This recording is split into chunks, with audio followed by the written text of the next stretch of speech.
এখানে সুখদেবের কথায় এই যে ঠাকুর সত্যানন্দ পরমহংসদেব, কেউ কখনো এইটা ভাববেন না যে ঠাকুরের চিত্রপট আছে, যেখানেই সুখসভা হয় সেখানে সুখসাই এবং ঠাকুর সত্যানন্দ এবং তার যত পারিষদ তারা অলক্ষ্যে বিদ্যমান। এই ভাব নিয়ে যদি কেউ সুখসভায় আসো, তার ঝোলা খালি থাকলেও ভরে যাবে।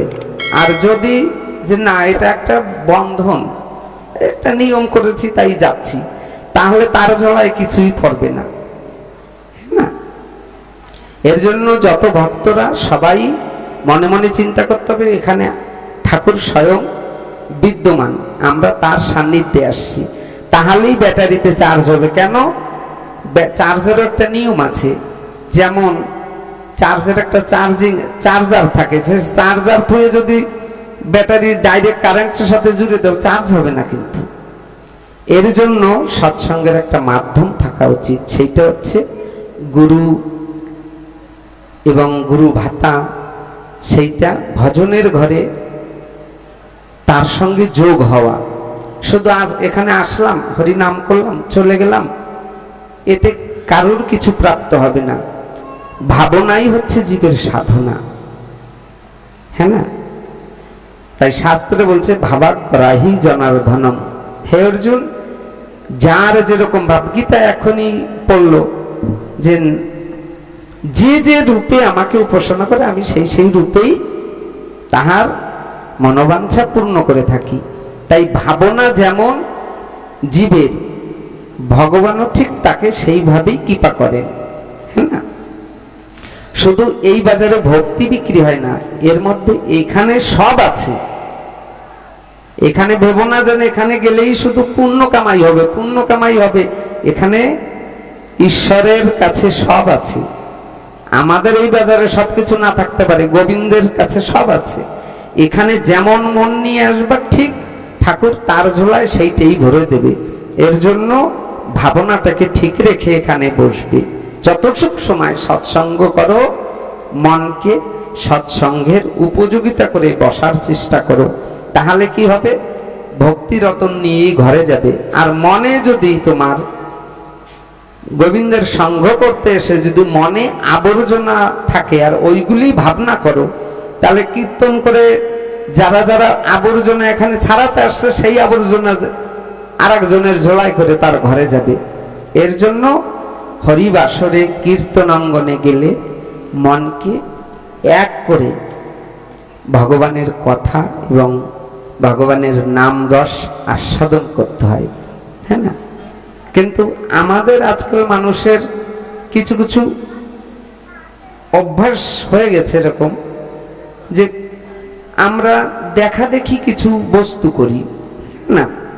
যেমন হরিবাসরে হয়তো নাম শুনতে শুনতে 2-4 জন ভক্তের অরিজিনাল মন গলে। এইবার তার চোখের জল দেখে আমি পাশে বসে আছি, আমার কিন্তু ভাবের কোনো গন্ধই আসে নাই। এবার সে কান্না করছে, সে একজনকে কোলাকুলি দিচ্ছে। এবার আমি দেখছি, আমি যদি কোলাকুলি না দেই, কি একটু কান্নার অভিনয় না করি, তাহলে লোকে বলবে যে এই লোকটা কেমন। এর জন্য জবরদস্তি, চোখে জল নাই তো জবরদস্তি তার আনাবে। এবার জবরদস্তি জড়াজড়ি করে, দেখবা যখন বেশি জড়াজড়ি হয় তখন কিন্তু সেই ভাব থাকে না। কেন থাকে না? যখন এই অভাবের রাজ্যের মানুষ এসে ভাব রাজ্যের মানুষকে ধরে, তখন ওই অভাব রাজ্যের যে বস্তুটা, ওই ভাব রাজ্যের মানুষটাকে যখন স্পর্শ করে, তখন তার ভাব আর থাকে না, হ্যাঁ না? এর জন্য আমি এই কথাটা বলি, এটা আমার নিজের, যে যতটুক সময় কোনো কীর্তন অঙ্গনে হরিবাসরে যাবে, তুমি নাম শ্রবণ করলে যে তোমার কিছু কাজ হবে না তা নয়, হবে।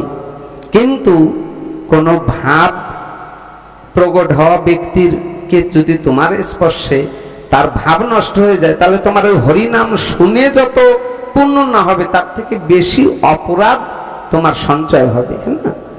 এর জন্য কীর্তন অঙ্গনে গেলে সবসময় মনটাকে গুরু পাদপদ সমর্পণ করে যতটুক সময়, তুলসীদাস তার রামায়ণে লিখেছে, 1 ঘড়ি আধা ঘড়ি আধায় পুনিয়াত, তুলসী সঙ্গতে সাধু কি কাটে কোটি অপরাধ।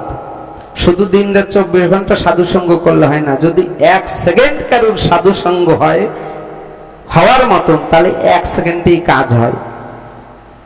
সারাদিন কারেন্টের তার ধরে ঘুরে বেড়াবে, কিন্তু তোমার কারেন্ট লাগবে না। যে জায়গায় তোমার লিক আছে সেই জায়গায় যখনই আঙুল পড়বে তখনই তোমার ঝাটকা দেবে। ভক্তি রাজ্যেও তাই, সারাদিন কীর্তন করে, এটা মহাপ্রভুর কথা। বহিরঙ্গ ভক্ত লইয়া করে নাম সংকীর্তন, অন্তরঙ্গ ভক্ত লইয়া করে নাম রস আস্বাদন। হ্যাঁ না?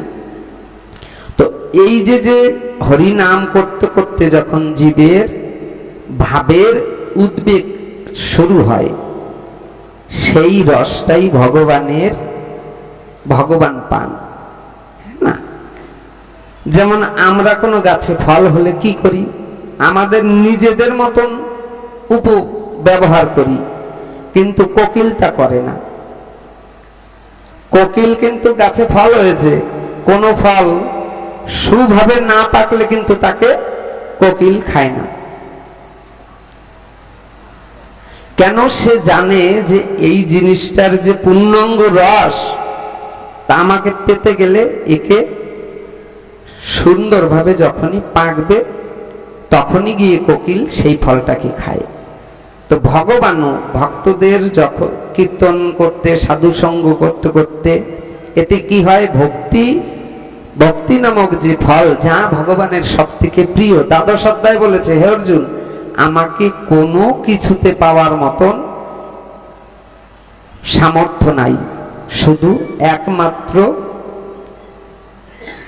অনন্য ভক্তি দ্বারাই আমাকে পাওয়া সম্ভব। আর যত উপচার, এগুলো ভক্তিকে জোগাড় করার একটা মাধ্যম, কিন্তু আমাকে পেতে গেলে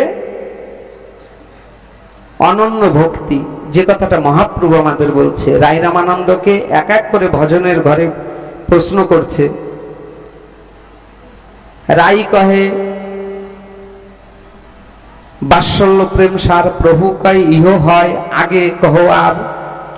এইভাবে রাই যখন বলতে বলতে যখন বলল জ্ঞান ভক্তি মিশ্রিত সর্বসাধ্য সার, প্রভু কয় ইহ হয় আগে কহ আর। রাই কহে সখ্য প্রেম সর্বসাধ্য সার, প্রভু কহে ইহা উত্তম আগে কহ আর। রাই কহে মধুর প্রেম সর্বসাধ্য সার, প্রভু কহে ইহা উত্তম উত্তম রাই, বলো বারবার। হ্যাঁ না? তো এই যে ভাবের যত রাজ্য, ইহার উত্তম স্থান হচ্ছে ভক্তির। যেখানে কেমন সে ভক্তি কেমন হওয়া লাগবে, সব ভালোবাসার পাত্রে একটা চাওয়া পাওয়া থাকে, কিন্তু ভক্তি লাস্ট স্টেজে গেলে তখন কোনো চাওয়া পাওয়া থাকে না, সেখানে শুধু দেওয়ার, তার পরিবর্তে আমি কিছু পাবো এরকম কোনো ব্যাপার নেই। হ্যাঁ না? তো সেইটা ছিলেন দয়াময়ী রাধারানীর। তিনি গোবিন্দকে তার থেকে কোনোদিন কিছু কামনা কিংবা বাসনা করেন নাই, শুধু সবসময় উজাড় করে গোবিন্দকে দিয়েছে। যার জন্য আমরা শাস্ত্রে বলেছে যে ভগবান দাপর যুগে ঋণ হয়ে গেছে। কার কাছে? রাধারানীর কাছে। কিভাবে? যে সে শুধু দিয়েছে, কখনো পরিণামে কিছু চায় নাই, তাই ভগবান ঋণই হয়ে গেলেন রাধারানীর কাছে। সেই ঋণ শোধবার জন্য কোথায় গেলেন? শ্রীধাম নবদ্বীপে। কি হয়ে? গৌরাঙ্গ হয়ে। তাই মহাপ্রভু যখন নদিয়া নগরে গৌর সুন্দর হয়ে গেছে, আমরা যেমন সরলে রাধা বলে ফেলি কিংবা দিন ভরে রাধা নাম জপ করি, চৈতন্য মহাপ্রভু কোনোদিন দুইটা অক্ষরে একসঙ্গে বলতে পারেন নাই, কোনোদিনও না। প্রভু রাধা নাম নেবার আগে রা বললেই উনি অচৈতন্য হয়ে যাইতেন। ভক্তরা আবার হরিনাম করতে করতে যখন ওনার চেতনা ফেরতেন, তখন গিয়ে ধা বলতেন। এর মধ্যে কখনো 2 ঘন্টা চলে গেছে, কখনো 10 ঘন্টা চলে গেছে, কখনো 2-4 দিন ব্যতীত হয়ে গেছে। তাহলে ভগবানের এরকম অবস্থা কেন হয়েছে? যে রাধারানী কিভাবে আমার কাছে বিক্রয় হয়ে গেছিল, যে তার কোন রকমের বাসনা চাওয়া পাওয়া কিছু ছিল না, হ্যাঁ না? তো এই হরিভক্ত ভক্তিতে যতটুক সময় ভক্তরা ঠাকুরের সান্নিধ্যে থাকবে, সব সময় অন্তত যার যার কাছ থেকে নাম পেয়েছে মনে ভাববেন তার সান্নিধ্যে আছে, তাহলে প্রত্যেকের সুখ সভা সফল হবে। গুরুর সান্নিধ্যে যদি থাকো তাহলে তোমার এ বিশ্বের কোনো এমন বস্তু নাই যে তোমাকে ভক্তির রাজ্য থেকে।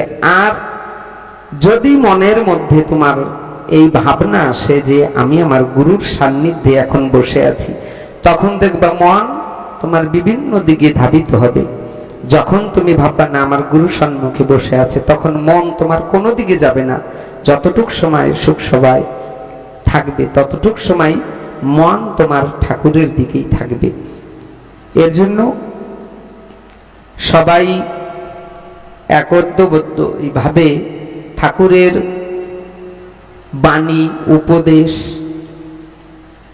ঠাকুরের যেসব পার্শ্বদগণ যেভাবে যাকে বলেছে সে ঠিক সেইভাবেই মানার চেষ্টা করবে। আমি বারবার তোমাদের একটা কথা বলি, যে যার গুরুদেব যেভাবে ভগবানের পূজা পদ্ধতি নাম জপের বিধান দিয়েছে সে ঠিক সেইভাবেই করবে, অন্যতভাবে করবে না।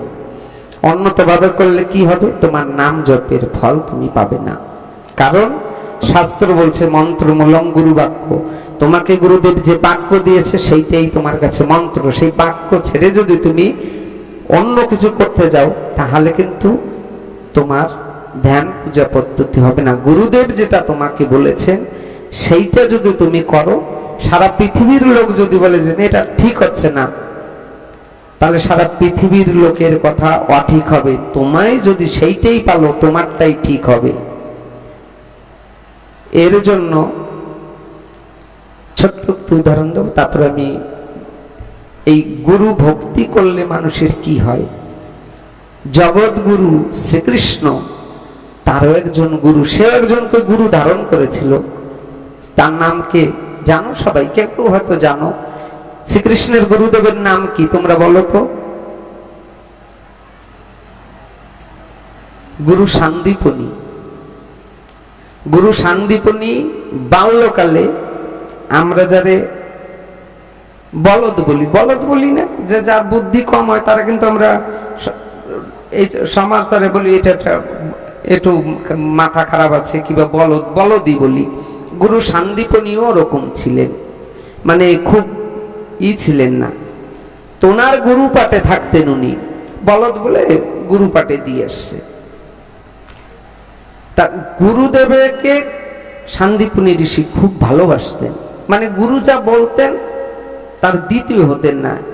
একদিন সান্দীপনীকে পরীক্ষা করার জন্য ওনার গুরুদেব, তার ছোট একটা ছেলে, তা বলছে ওনার নামটা যেন ছোটবেলার কি ছিল আমার ঠিক মনে আসছে না, তো নাম ধরে বলছে এই এর জলে ফেলাই দিয়ে গিয়ে, গুরুদেব বলার সঙ্গে সঙ্গে গুরুদেবের ছেলে ছোট মানুষ ধরে নিয়ে জলের মধ্যে ফেলাই দিয়ে এসছে। এবার আর কজন ছিল তারা কি টেনে তুলে আনছে। কিছুদিন পরে গুরুদেব বলছে যে বসে আছে, এই কি করতেছিস? বাবা বসে আছি, এই যত ঘর আছে আগুন ধরাই দে। বলার সঙ্গে সঙ্গে উঠে যে ওনার তখন তো ঘাসের আশ্রমে যত ঘর ছিল সব একেবারে এক এক করে আগুন ধরাই দিচ্ছে।